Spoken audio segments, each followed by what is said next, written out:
Hello दोस्तों, नमस्कार। स्वागत है आपका अपने YouTube channel your knowledge diary पे। दोस्तों, आज मैं आपके लिए जो है बहुत ही इम्पोर्टेंट न्यूज़ जो है पासपोर्ट से रिलेटेड लेके आया हूँ, जिसमें बहुत सारे लोग अभी कंफ्यूज हो रहे होंगे क्योंकि हाल ही कुछ ही महीनों पहले मिनिस्ट्री ने जो है एक बहुत महत्वपूर्ण डिसीजन लिया है। एक्चुअली दो डिसीजन लिए गए हैं। मैं कोशिश करूँगा कि बहुत कम टाइम में दोनों को ही बता दूँ मैं। सबसे पहली बात तो जो मैं बताने जा रहा हूँ वो आधार कार्ड से रिलेटेड है कि जैसे आप थंबनेल में देखेंगे कि उसमें लिखा है कि आधार कार्ड पासपोर्ट कार्यालय में बंद।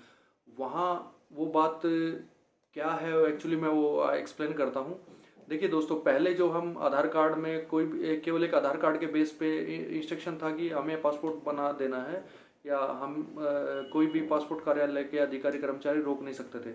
लेकिन अब आपका जो आधार कार्ड है उसको डेट ऑफ बर्थ प्रूफ के लिए कंसीडर नहीं किया जाएगा।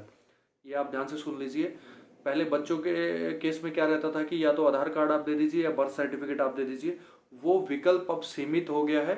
अब केवल आपको आधार कार्ड नहीं देना है, अब केवल आपको बर्थ सर्टिफिकेट बच्चों के केस में देना है।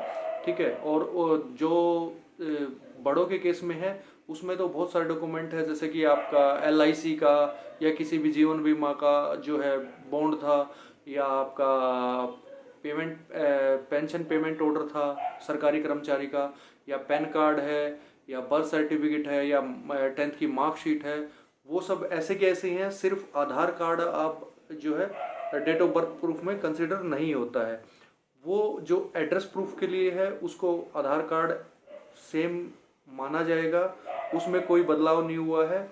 लेकिन डेट ऑफ बर्थ प्रूफ के लिए अब आधार कार्ड नहीं चलेगा। ये मिनिस्ट्री ने इसके आधार कार्ड का लेके कुछ जो स्कैम हुए थे शायद, जो प्राइवेट जो प्रज्ञा केंद्र CSC सेंटर वाले हैं उसको मैनिपुलेट कर देते थे, उसको देखते हुए शायद ये बड़ा कदम उठाया गया है।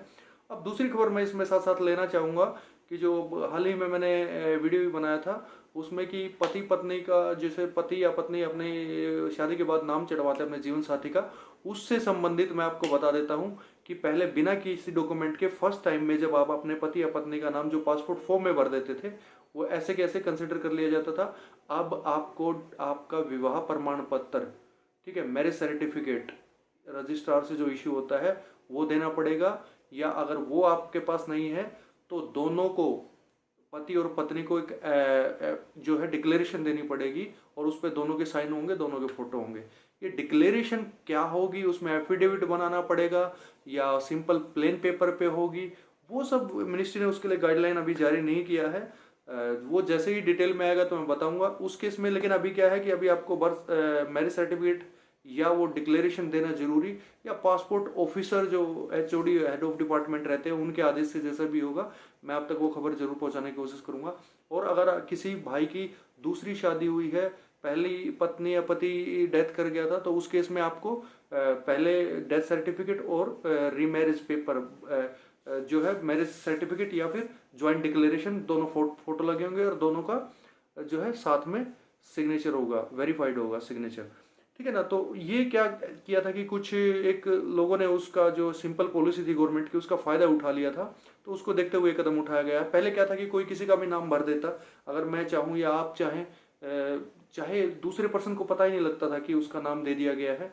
तो शायद इसको देखते हुए कुछ लोगों ने फायदा उठाया और इसलिए मिनिस्ट्री को कड़ा रुख जो है अख्तियार करना पड़ा इस मुद्दे पे।